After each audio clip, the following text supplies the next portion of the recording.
못 찾으면 너희는 진짜 뭐 살아서 돌아갈 생각하지 말라고 하면서 저희를 가지고 놀면서 오늘 누가 더 뭐 잘 때리네 마네 뭐 손가락을 자르네 마네 정말 그런 돈을 가져간 적이 없었던 거예요. 혼자만의 생각이었고 그거는 두세 달 동안 집을 안 들어갔어요. 그냥 집을 계속 비우고 그냥 무서워서 정말로 찾아오면 어떡하지.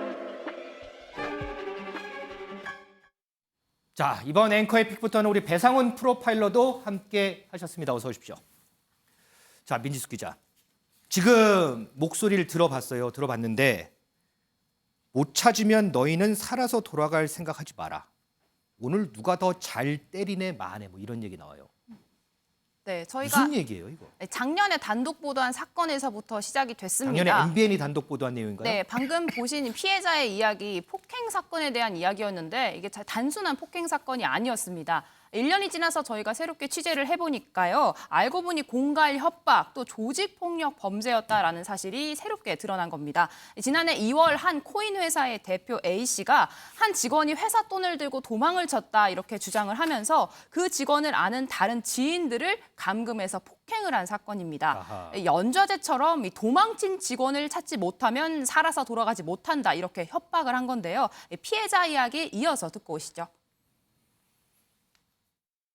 얘가 뭐 회사 돈 뭐 내 돈 갖고 튀었다 뭐 이런 식으로 피해자 애들한테 얘기를 한 것 같아요. 우리를 엎드려 뻗쳐 시킨 다음에 뭐 야구 방망이로 각자 한 3, 40대씩 엉덩이를 때리고 막 손, 발 할 거 없이 그냥 무차별적으로.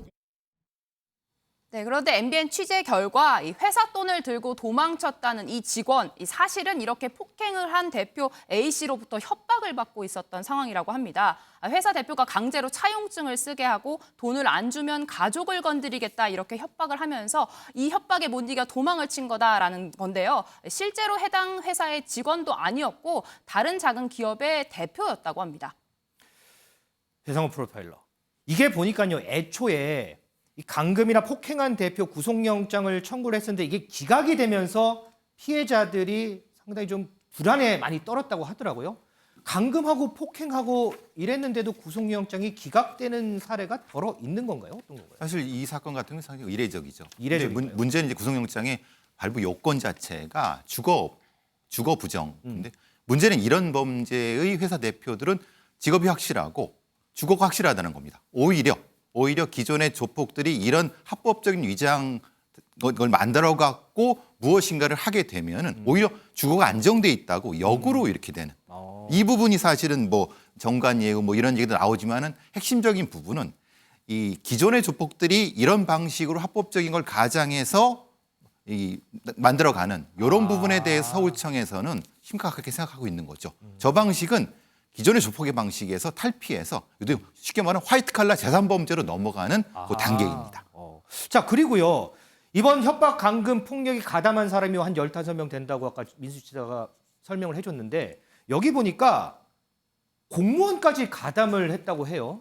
예. 근데 공무원이 왜 이런 폭행 사건에 가담을 했을까요? 뭐 친분 때문에 같이 하진 않았을 거고. 아마 전통적인 방식은 일종의 처음에는 이제 함정을 파갖고 공범자로 만든 다음에 그 다음에 이제 수익을 나눠주는 방식으로 공범을 만들었을 가능성이 높습니다.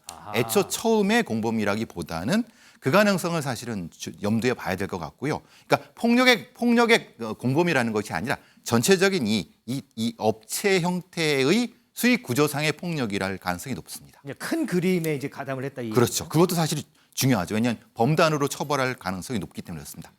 민 기자, 그러면 이 사건은 이제 종결이 됐어요? 아니면 계속 수사가 진행 중인 거예요? 네, 진행 중입니다. 경찰은 이 회사 대표 일당이 이런 식으로 뜯어낸 돈이 100억 원이 넘는다 이렇게 이야기를 했는데 이 주범인 5명은 이 상습, 공갈 혐의 등으로 구속이 된 상태고 공범 4명도 검찰에 넘겨진 상태지만 이 폭행 사건만 수십 건으로 지금 현재 경찰은 이 공범에 대한 수사를 계속해서 이어가고 있는 상황입니다. 자, 이거 보니까 이제 어쨌든 사실상 뭐 조직폭력배처럼 이제 행동을 한 거고요. 그러면서 이제 폭행도 하고 협박도 하고 감금도 하고 뜯어낸 돈만 약간 얘기 들으니까 100억 원이 넘고 이런 경우에 처벌 수위가 좀 어떻게 좀 되나요? 일반 폭행이 아닙니다. 이건 폭처법, 폭력행위 처벌하는 특례법, 보통 조폭들을 다루는 것과 범죄단체 조직법 두 개로 이제 다룰 가능성이 높습니다. 그거는 보통의 형량과 굉장히 높습니다. 예, 그리고 범단 같은 경우는 수개는 사형까지 갈 수 있습니다. 이거는 그런 방식으로 공범을 지금 조직도를 그리고 있는 이유가 경찰에서는 바로 그런 형태를 추적하기 위해서 그런 겁니다. 자, 이 사건 얘기 쭉 들으니까요. 저는 등골이 좀 오싹해지는데 이제 이런 사건 좀 일어나지 않았으면